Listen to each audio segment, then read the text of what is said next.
for the sake of finding truth, was following rules, counting all of my good deeds. Oh, living in fear, hell at my feet, heaven is out of reach. And there's a fire that I won't slay, there's a fire but no fire brigade. Help our souls tonight, we are losing this fight. Oh, help our souls tonight, is no one. Quand vous allez partir de la scène, il y aura un vide, une place vide. Et depuis ma position sur cette scène, je vais apercevoir au loin qu'il manque quelqu'un sur le fauteuil. L'héroïsme, parfois, c'est un peu pareil. Quand il est là, on ne le voit pas forcément. Il peut être discret. Mais quand il part, là on le remarque. Pompiers, gendarmes, médecins font des actes héroïques tous les jours. Mais peut-être que vous êtes en train de vous dire que ce que je dis est une banalité. De toute façon, c'est normal s'ils sont là. C'est tous les jours que ça se passe. Ça fait partie de la société. Mais imaginez un peu un monde sans eux. C'est triste, non? Pas de pompiers pour sauver des vies, pas de gendarmes, pas de militaires pour nous protéger. Tout serait déréglé, bouleversé. Tout serait peut-être même en insécurité. Moi, je suis tombé sur un article qui traitait de la prime d'éthique dont certains footballeurs bénéficient. 375 000 € par mois de bonus pour avoir salué et remercié les supporters. On peut les applaudir. Non mais attendez, mais pourquoi pas la Légion d'honneur ou le prix Nobel tant qu'on y est? Pour moi, l'héroïsme naît dans le silence pour ensuite répandre son souffle dans nos consciences. Les héros de l'ombre sont de vrais héros, car ils n'agissent pas pour la notoriété ni pour leur intérêt.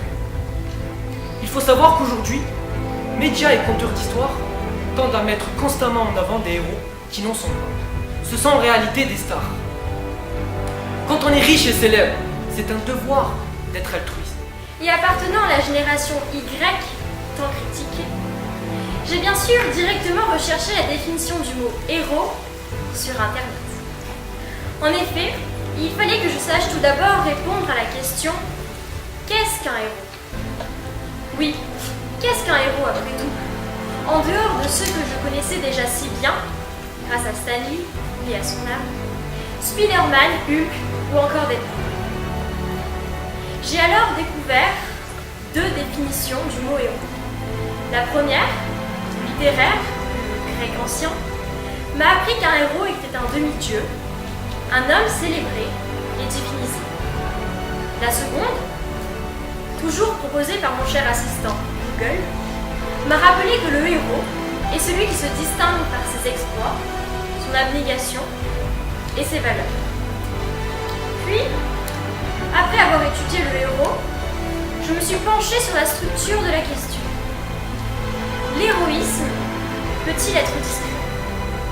Donc, peut-il rester en dehors de la sphère publique? Mais pourquoi s'interroger sur le caractère discret de l'héroïsme et pas sur celui du héros? La vie, c'est donc un parcours chaotique. Il faut bien souvent s'y perdre pour se retrouver. Mais que veut dire se perdre? Que veut dire se retrouver? Se perdre, c'est d'accepter de lâcher prise sur ce que nous ne contrôlons pas. C'est accepter que nous sommes que des êtres humains et que nous ne pouvons ni tout gérer, ni tout maîtriser. C'est accepter de partir à un inconnu, mais un inconnu qui peut nous effrayer. Un inconnu qui peut nous entraîner dans le côté obscur de la force. Selon Clarice Lispector, femme de lettres ukrainienne, se perdre est une façon dangereuse de se trouver. En effet, se perdre donc, nous entre-t-il pas dans les spirales infernales dont il est difficile de se retrouver nous-mêmes? Se perdre dans le jeu, dans les drogues ou encore dans l'alcool, ne sont-ils pas autant de pertes qui peuvent nous entraîner des non-retrouvailles avec soi-même? Mais avant de se retrouver, nous pouvons éprouver des regrets. Il faut donc apprendre à pardonner, et plus que cela, à se pardonner soi-même. C'est très important, car ces regrets représentent notre parcours, et sans eux, la vie n'aurait aucun sens. Prenons ces personnes qui se savent en fin de vie. Elles ressentent le besoin d'aller à l'essentiel, de dire les choses qu'elles n'avaient jamais dites auparavant. Leur principale aspiration est de partir en paix. Et pour cela, elles ressentent le besoin de se réconcilier pleinement avec elles-mêmes. Alors, faut-il attendre la fin de sa vie pour accepter nos erreurs? Pour nous accepter? Il n'y a qu'en assumant nos actes, en se débarrassant de tous nos regrets, que la vie vaut la peine d'être vécue. Personnellement, je trouve qu'il y a de la beauté dans le fait de se perdre, en particulier dans l'art. Les musiciens, les romanciers, les poètes. Perdez-vous. Oui, perdez-vous.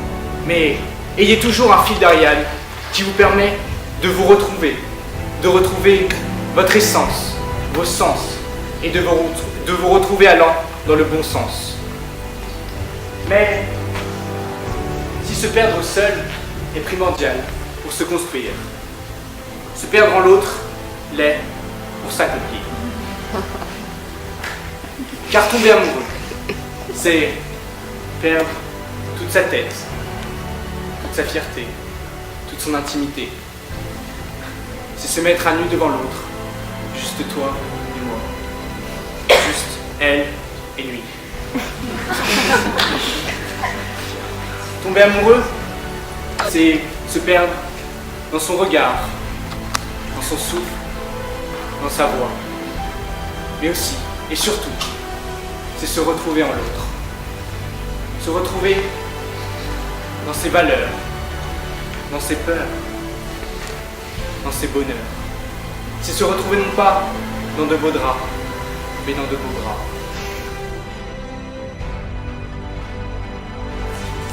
Allez, on se le fait tous. J'ai 300 costumes d'écureuils volants. Allez, on saute, on le fait tous ensemble. C'est quoi? Non, mais c'est la folie. Mais Clara, mais c'est de la folie, mais t'es gentille, mais bon, il y a des limites, ça va. Les limites. Les limites, c'est une ligne. Une ligne entre deux mondes. Nos propres limites. Les miennes, les vôtres. Celles-ci sont plus personnelles, elles sont intimes, elles vous accompagnent. Vous seuls les fixez. Vous les fixez par votre éducation, votre expérience. Et par tout ce qui nous poursuit. La peur du ridicule, la peur de l'inconnu, la peur de l'échec, la fierté, l'incertitude. Vous les connaissez, celles-là, vous les avez vécues. Comme moi. Ce serait comme des barrières, comme ça, autour de moi. J'ai appris à vivre avec. Tiens, je vais vous mettre dans une situation. Ok? Alors, vous êtes avec la personne que vous aimez, que vous chérissez le plus. Vous l'avez déçue. Vous l'avez fait plus tort. Alors elle vous regarde, elle est déçue de vous. Elle tourne le dos, elle claque la porte. J'aurais dû m'excuser. J'aurais dû la prendre dans mes bras. J'aurais dû lui dire, je suis désolée, je suis désolée. Mais vous et vos limites, vous n'avez rien fait. Vous avez tous regardé vos pieds et vous n'avez rien fait. Vous savez cet homme qui, en 1953, a réussi à escalader l'Everest? Eh bien, lorsque lui et 9 autres alpinistes ont commencé cette expédition, on les qualifiait de fous. Fous parce que cette ascension avait déjà été effectuée et qu'ils avaient échoué. Fous parce qu'emmener un tel chargement avec eux ne faisait qu'augmenter les risques d'échouer. Fous parce qu'ils repoussaient les limites. Des limites encore inconnues puisque jamais franchies auparavant. Mais aujourd'hui, comment qualifie-t-on la folie? On trouve dans les dictionnaires que c'est un trouble mental, un égarement de l'esprit. Moi, je rajouterais que c'est un manque de jugement, une absence de raison qui nous pousse à réaliser des actes en mettant en danger notre vie et celle d'autrui. La société d'aujourd'hui en reste un exemple fort. Elle est dite de consommation, voire même de surconsommation. On connaît tous l'expression « on n'arrête pas le progrès ». Eh bien, le problème vient de là. Alors, oui, le progrès c'est bien. Oui, le progrès ça aide la médecine à avancer parce que ça repousse les limites de l'âge. Mais le progrès, ça nous déshumanise aussi. Ça rend la planète moins verte. Ça pousse les gens à la surconsommation.